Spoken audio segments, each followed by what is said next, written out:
하나님이시기 때문에 그 언약을 우리는 신앙과 생명의 도리로 붙잡고 살아갈 수 있는 그런 계시 의존적이고 성리 의존적인 신본주의 신앙관을 확립할 수 있는 관건이 되어준다는 게 언약입니다.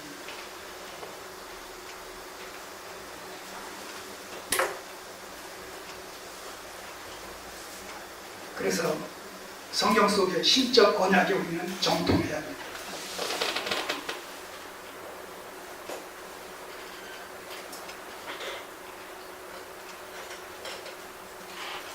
자, 이제 구체적으로 기도합니다. 6절부터 이제 종이 주의 종 이스라엘 자손을 위하여 주야로 기도하오며 이스라엘 자손의 주 앞에 범죄함을 자복하오니 먼저 죄자복하는 거예요. 먼저 회개의 기도를 드리는 거예요.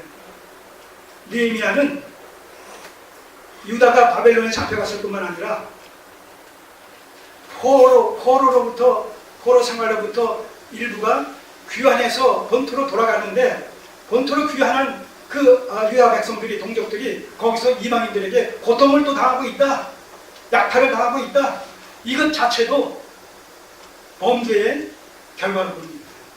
그들이 회개하지 않고 여전히 하나님의 말씀 앞에 불순종하고 있기 때문에 그 연장선상에서 그들이 지금 고통당하고 있다, 이렇게 좀 보는 거예요.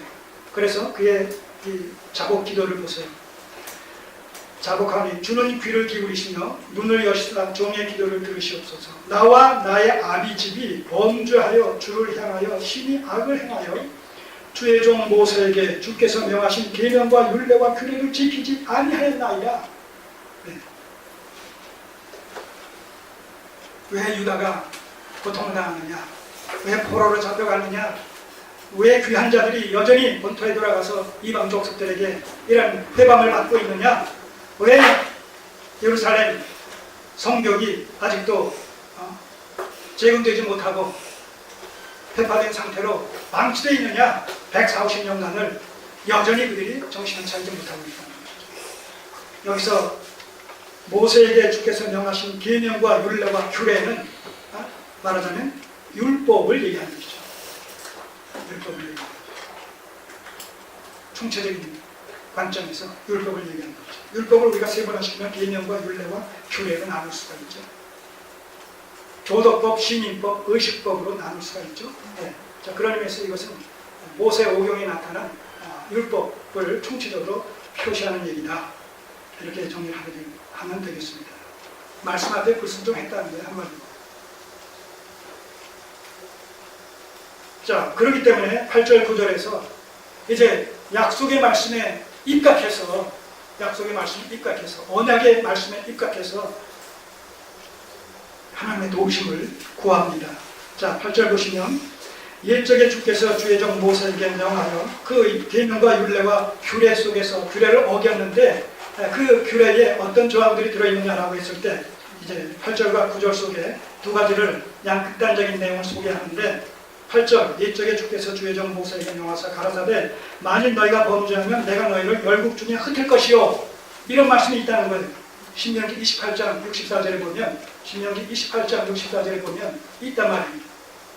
불순종하면 열국 중에 내 백성을 흩어버리겠다는 거예요. 자, 흩어버린다는 얘기는 뭐예요?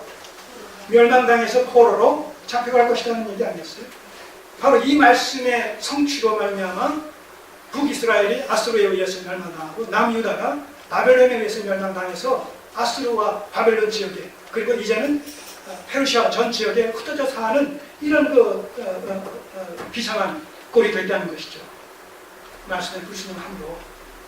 자, 그런데 그것만 있는 것이 아니라 9절을 보면 만일 내게로 돌아와서 내 계명을 지켜 행하면 너희 쫓긴 자가 하늘 끝에 있을지라도 내가 거기서부터 모아 내 이름을 두려고 택한 곳에, 내 이름을 두려고 택한 곳에, 이 표현 우리 알죠? 신명기 12장 5절 내 이름을 위하여 두려고 택한 곳 어디예요? 예루살렘.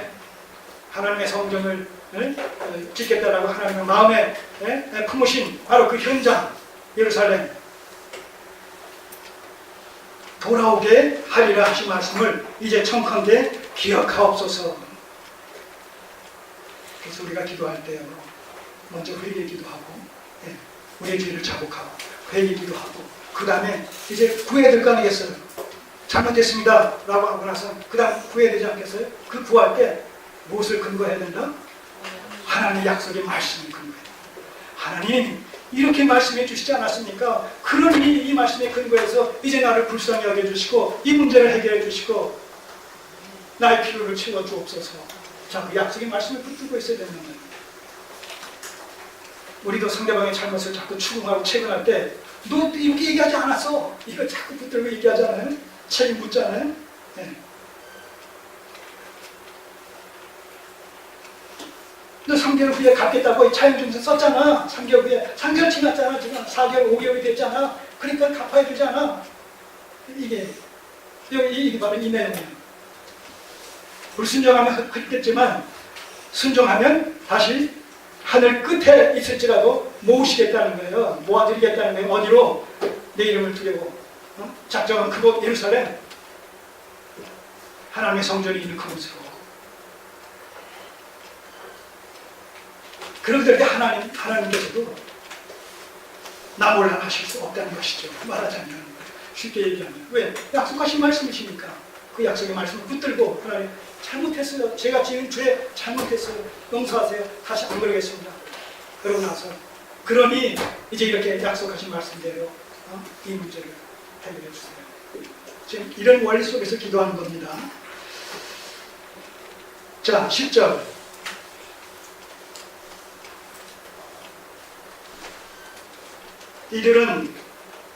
여기서 이들은 누굴까요? 앞에서 사로잡힘을 면하고 돌아온 자들, 귀한 자들. 자, 이들은 주께서 일찍 큰 권능과 강한 손으로 구속하신 주의 종이요 주의 백성이니. 자, 이들은 주께서 일찍 큰 권능과 강한 손으로 구속하신 주의 종이요 주의 백성이다. 이 표현을 잘 여러분들이 음미하셔서 이해를 하셔야 돼요.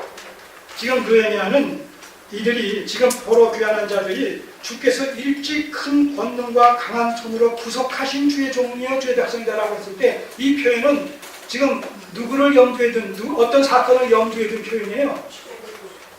출애굽 1세대. 네.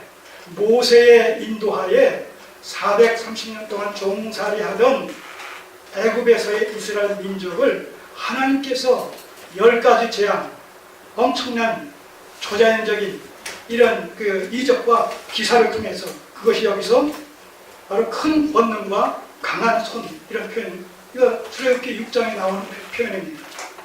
자, 그렇게 해서 이스라엘 백성들을 애굽에서 구속하신 사건과 이 출애굽 사건과 느헤미야는 바벨론에서 포로 귀환한 이 사건을 동일시 여기는 거예요, 지금.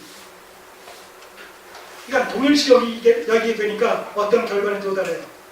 지금 포로 귀환한 이 백성들이 과거 출애굽한 이스라엘 백성들의 후손들이고 그 연장선상에 서 있습니다 하는 얘기거든요. 그러니까 저들을 도우셨으니까 이들도 도와주십시오. 이렇게 얘기합니다.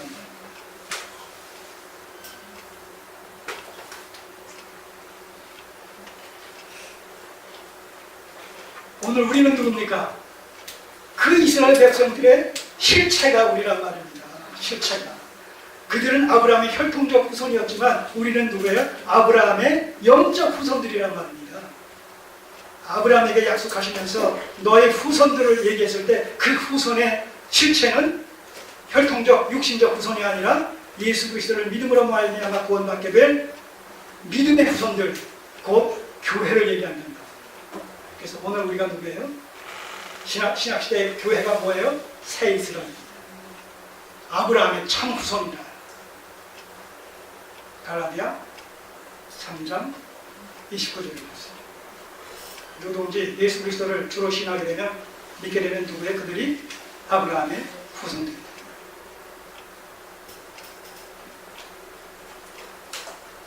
이들은 주께서 일찍 그 큰 권능과 강한 손으로 구속하신 주의 종이요 주의 백성입니다.